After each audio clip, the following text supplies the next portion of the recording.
আদালতে তোলা হচ্ছে শিরিন শারমিন চৌধুরীকে।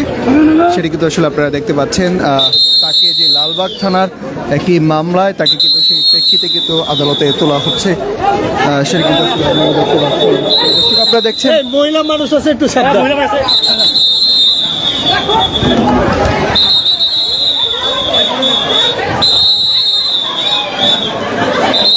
আদালতে তোলা হচ্ছে। সেটি কিন্তু আসলে আপনারা দেখতে পাচ্ছেন যে পুলিশের কড়া নিরাপত্তায় কিন্তু আসলে তাকে তোলা হচ্ছে।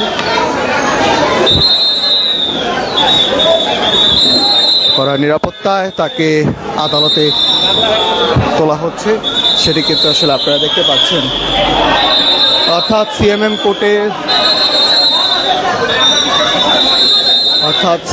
কোর্টে তাকে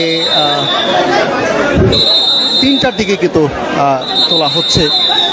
যে আপনাদেরকে যদি একটু জানিয়ে রাখি যে লালবাগ যেই কলোনি রয়েছে সেখানে কিছুটা কিন্তু আসলে পুলিশের দেখা যাচ্ছে যে তাকে নেওয়ার প্রেক্ষিতে পুলিশের কিন্তু একটি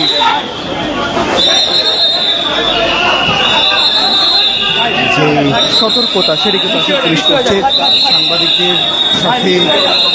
সাংবাদিকদের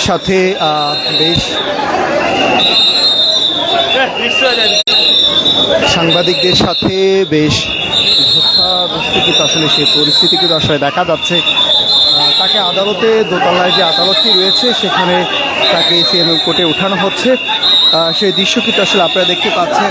একেবারে যদি আপনাদেরকে একটু দেখাই, সিএমএম কোর্টে তাকে একটা 55 মিনিটে অর্থাৎ তাকে কিন্তু সিএমএম কোর্টে আনা হয়েছে। সেখান থেকে কিন্তু 3টার দিকে আদালতে তোলা হয়েছে। সেই দৃশ্য কিন্তু আপনাদেরকে দেখানোর চেষ্টা করেছি। যে দর্শক আপনাদেরকে জানিয়ে রাখি যে 18 জুলাই লালবাগের যে কলোনি রয়েছে সেখানে তাকে আশরাফুল নামের এক জুলাই আন্দোলনকারীর বাম চোখে গুলি লাগে। সেই গুলি চোখটি আসলে একেবারে নষ্ট হয়ে যায়। তারই পরিপ্রেক্ষিতে কিন্তু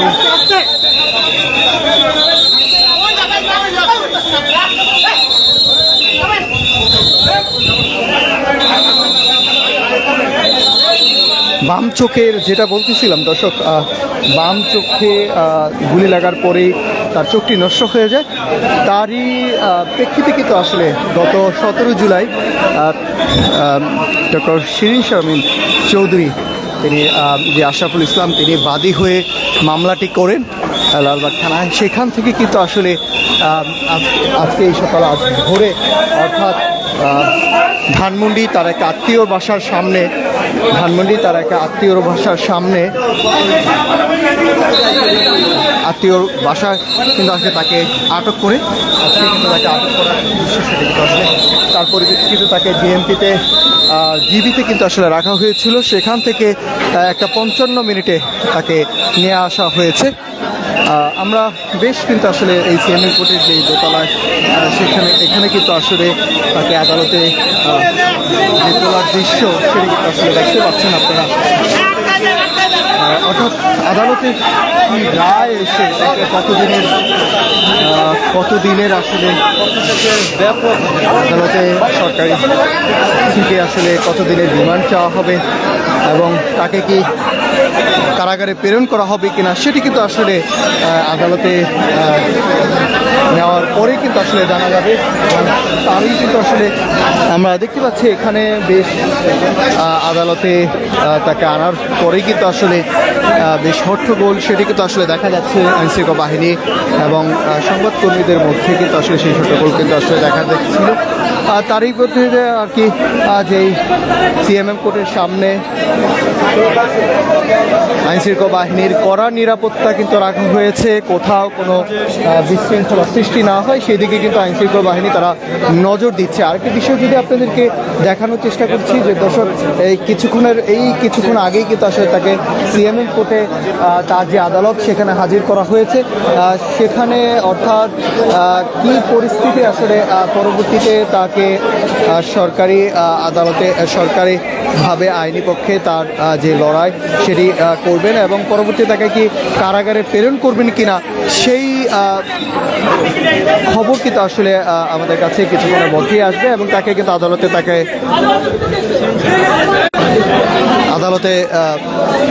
তাকে হাজির করা হয়েছে।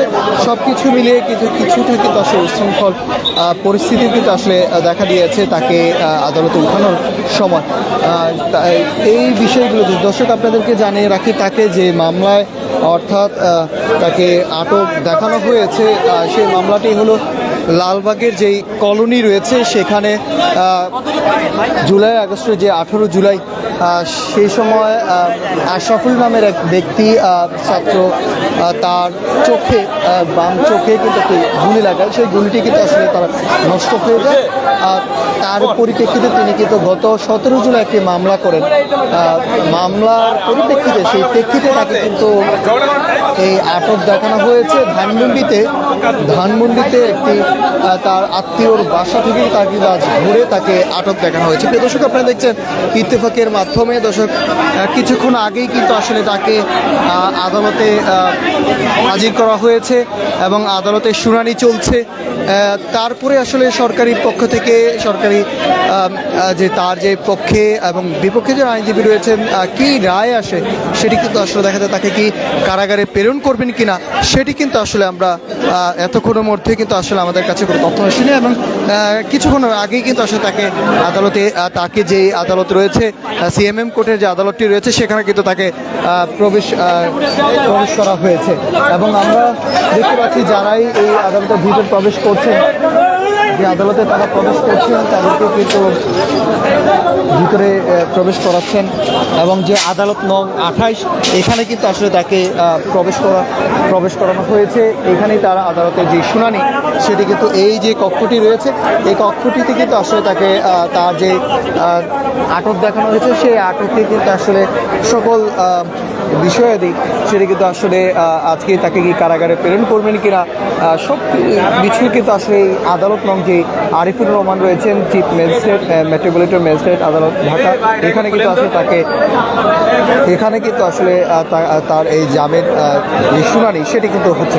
দর্শক আপনাদেরকে যদি একটু দেখানোর চেষ্টা করছি যে আদালতের যেই সিএমএম কোর্ট রয়েছে এখানে আইনশৃঙ্খলা বাহিনী থেকে শুরু করে তার যে কড়া নিরাপত্তা সেটি কিন্তু আসলে রাখা হয়েছে, কোথাও কোনো বিশৃঙ্খলা সৃষ্টি না হয় সেদিকে কিন্তু আসলে নজর রাখছে আইনশৃঙ্খলা বাহিনী এবং সব কিছু মিলিয়ে কিন্তু যে বিষয়টি কিন্তু আসলে আমরা দেখতে পাচ্ছি যে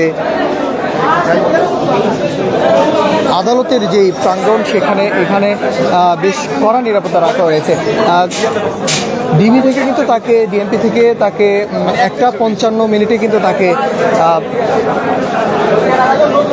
সিএমএম কোর্টে আনানো হয়েছে এবং বেশ তিনি কিন্তু 3টা বাজে অর্থাৎ তাকে আদালতে তোলা হয়েছে। এতক্ষণ কিন্তু তিনি হাজতখানায় ছিলেন এবং হাজতখানা থেকে কিন্তু তাকে বের করা হয়েছে 3টার দিকে। আদালতে তাকে যে 28 নং আদালত নাম্বার যে 28 এই আদালতে কিন্তু তাকে চিফ মেট্রোপলিটন যে ম্যাজিস্ট্রেট রয়েছেন আরিফুর রহমান তার নেতৃত্বে কিন্তু তার এই আদালতের শুনানি সেটি কিন্তু আসলে আপনাদেরকে দেখানোর চেষ্টা করছে এবং সব কিছু মিলিয়ে কিন্তু আইনশৃঙ্খলা বাহিনী কড়া নিরাপত্তা রেখেছেন এবং ডক্টর শিরিন শারমিন যে সাবেক স্পিকার তিনি কিন্তু তার যেই আদালতে তাকে যে মামলায় আসলে আটক দেখানো হয়েছে অর্থাৎ যেই লালবাগের যে কলোনি রয়েছে সেখানে জুলাই আগস্টে 18 জুলাই যে শিক্ষার্থী তার বাম চোখে অর্থাৎ তার একটি গুলি লাগায়, সেই গুলিতে কিন্তু তার বাম চোখটি কিন্তু আসলে নষ্ট হয়ে যায়। তার প্রেক্ষিতে কিন্তু এই আশরাফুল ওরফে ফাহিম তিনি কিন্তু একটি মামলা দায়ের করেন গত 17 জুলাইতে। সেই মামলার প্রেক্ষিতে কিন্তু তাকে আটক দেখানো হয়েছে ধানমন্ডির এক আত্মীয় যে বাসায় তিনি কিন্তু অবস্থান নিয়েছেন সেখানে কিন্তু আসলে বিএনপি পক্ষ থেকে তারা কিন্তু আটক দেখানো হয়েছে। এরপরেই কিন্তু আসলে তাকে নেওয়া হয়েছিল ডিবিতে, এরপরেই কিন্তু আসলে 1:55 সিএমএম কোর্টে তাকে আনা হয়েছে। এই 1:55 মতো কিন্তু আসলে তিনি হাজতখানায় ছিলেন। হাজতখানার পরে এরপরেই কিন্তু আসলে এরপরে কিন্তু আসলে 3টার মধ্যে কিন্তু আসলে তাকে এই আদালত নং যে 28 নং আদালত রয়েছে এখানে chief metropolitan magistrate Arifur Rahman তার নেতৃত্বে কিন্তু আসলে তারা এই শুনানি সেটি কিন্তু আসলে শুরু হয়েছে এবং সরকারি পক্ষ থেকে কিন্তু আসলে তার যে রিমান্ড সেটি কিন্তু আসলে চাওয়া হবে এবং তার কিছুক্ষণ পরেই কিন্তু আসলে আমরা জানতে পারবো তাকে কতদিনের রিমান্ড অর্থাৎ তাকে কি কারাগারে প্রেরণ করা হবে কিনা সেটি কিন্তু আসলে আমরা জানতে পারবো। দর্শক আপনারা দেখছেন ইত্তেফাকের মাধ্যমে আপনাদের সঙ্গে আমি যুক্ত রয়েছি নাহিদ হাসান এবং আপনারা দেখছেন সিএমএম কোর্টে যে সাবেক সংসদ সদস্য সাবেক স্পিকার যিনি রয়েছে ডক্টর শিরিন শারমিন চৌধুরী তাকে কিন্তু আটক দেখানো হয়েছে। আপনারা জানেন যে জুলাই আগস্টের যে মামলা সেই মামলায় কিন্তু তাকে আটক দেখানো হয়েছে অর্থাৎ যে আওয়ামী লীগের যে ফেসিবাদ সময় কিন্তু তিনি সংসদের স্পিকার ছিলেন এবং তিনি কিন্তু আসলে দীর্ঘদিন ধরে কিন্তু আসলে বেশ তিনি পলাতক অবস্থায় কিন্তু আসলে ছিলেন। তারপরে কিন্তু আসলে তাকে যে আশরাফুল ওরফে ফাহিম তার মামলায় তাকে কিন্তু আটক দেখানো হয়েছে এবং ধানমন্ডি একটি বাসায় তার আত্মীয়র একটি বাসা থেকে তাকে কিন্তু আসলে মেট্রোপলিটন পুলিশ তারা কিন্তু আদালতে তাকে আটক করে। এরপরই কিন্তু আসলে তাকে 1:55 তাকে আদালতে আনা হয়েছে এবং সর্বশেষ পরিস্থিতি যদি আপনাদেরকে একটু দেখাই এবং পুরো এই সিএমএম কোর্টটি কিন্তু আসলে নিরাপত্তা বেষ্টনীতে রাখাও হয়েছে, কোথাও যেন কোনো বিশৃঙ্খলা সৃষ্টি না হয় সেদিকে কিন্তু আইনশৃঙ্খলা বাহিনী তারা কিন্তু নজর দিচ্ছে। সব কিছু মিলিয়ে কিন্তু আসলে আপনার আদালত প্রাঙ্গণের পরিস্থিতি কিন্তু আসলে আপনাদেরকে দেখানোর চেষ্টা করছিলাম। আপনাদের সঙ্গে আমি যুক্ত রয়েছি নাহিদ হাসান এবং সব কিছু কিন্তু সর্বশেষে আবারও আপনাদেরকে লাইভে যুক্ত করব সিএমএম কোর্ট থেকে।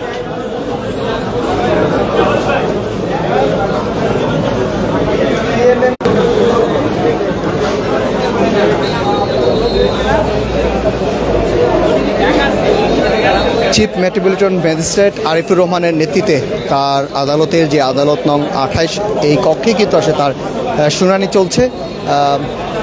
সাবেক স্পিকার ডক্টর শিরিন শারমিন চৌধুরী তাকে কিন্তু আদালতে হাজির করা হয়েছে, তার শুনানি চলছে এবং তার পরিপ্রেক্ষিতে কিন্তু আরিফুর রহমানের নেতৃত্বে তাকে কারাগারে প্রেরণ করবেন কিনা সেটি কিন্তু আসলে আমরা শুনানির পরে কিন্তু আসলে জানতে পারবো, সেই বিষয়ে কিন্তু আসলে আপনাদেরকে জানাতে পারবো। তবে আপনাদেরকে একটু জানিয়ে রাখি লালবাগ যেই কলোনি রয়েছে সেখানে 18 জুলাই যে আশরাফুল ইসলাম ওরফে ফাহিম তার বাম চোখে কিন্তু আসলে তার একটি গুলি লাগে এবং তার সেই গুলিতে তার কিন্তু বাম চোখটি আসলে নষ্ট হয়ে যায় এবং তার পরিপ্রেক্ষিতে কিন্তু গত 17 জুলাই তিনি একটি মামলা করেন। তার মামলার প্রেক্ষিতে কিন্তু আসলে তিনি বাদী হয়ে কিন্তু একটি মামলা করেন, তারপরেই কিন্তু আসলে তাকে আটক দেখানো হয় এবং আজ ভোরে একটি তার যে আত্মীয়র বাসা সেখান থেকে তাকে আটক দেখানো হয়েছে। ডিএমপির পক্ষ থেকে তারা কিন্তু আটক করেন এবং এর প্রেক্ষিতে কিন্তু আদালত নং যে 28 চিফ মেট্রোপলিটন ম্যাজিস্ট্রেট আরিফুর রহমানের নেতৃত্বে কিন্তু শুনানি চলছে এবং আদালত থেকে আসলে কি তার যে শুনানির পরে আসলে তাকে কি কারাগারে অর্থাৎ তাকে রিমান্ড মঞ্জুর করবেন কিনা সেটি কিন্তু আসলে আমরা জানতে পারছি, সেটি কিন্তু আসলে তথ্য আপনাদেরকে জানাবো কিছুক্ষণ পরেই। এবং আরেকটি বিষয় আপনাদেরকে জানিয়ে রাখি, সরকারের পক্ষ থেকে কিন্তু আসলে জামিন সরকারের পক্ষ থেকে কিন্তু তার যে রিমান্ড সেটি কিন্তু আসলে চাওয়া হবে এবং সেটি কিন্তু আসলে আমরা দেখতে পেয়েছি এবং আদালত কতদিনের রিমান্ড দেওয়া হবে অথবা তাকে কি কারাগারে প্রেরণ করবে কিনা সেটি কিন্তু আসলে আমরা আপনাদেরকে কিছুক্ষণের পর কিন্তু আসলে জানতে পারবো। এবং আদালতে এই মুহূর্তে কিন্তু তার যে মামলার যেই লালবাগের যেই কলোনির মামলাটি রয়েছে সেখানে কিন্তু সেই মামলার প্রেক্ষিতে কিন্তু তার কিন্তু শুনানি চলছে।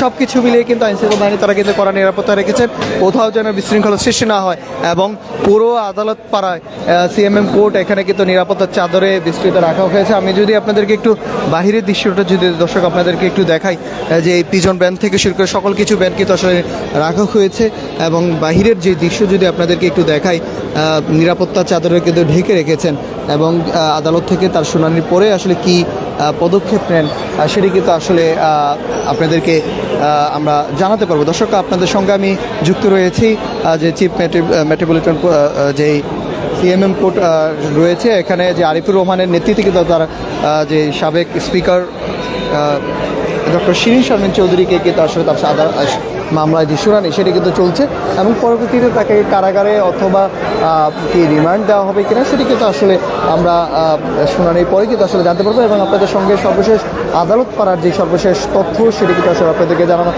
চেষ্টা করেছি এবং তার যে মামলা সেই মামলার সকল বিষয় কিন্তু আসলে আপনাদের দর্শক আপনাদের সঙ্গে আমি যুক্ত রয়েছি নাহিদ হাসান এবং আপনাদেরকে আবারও আমরা যুক্ত করবো ইত্তেফাকের মাধ্যমে কে কোথা থেকে দেখছেন আমাদেরকে কমেন্ট করে জানাতে পারেন।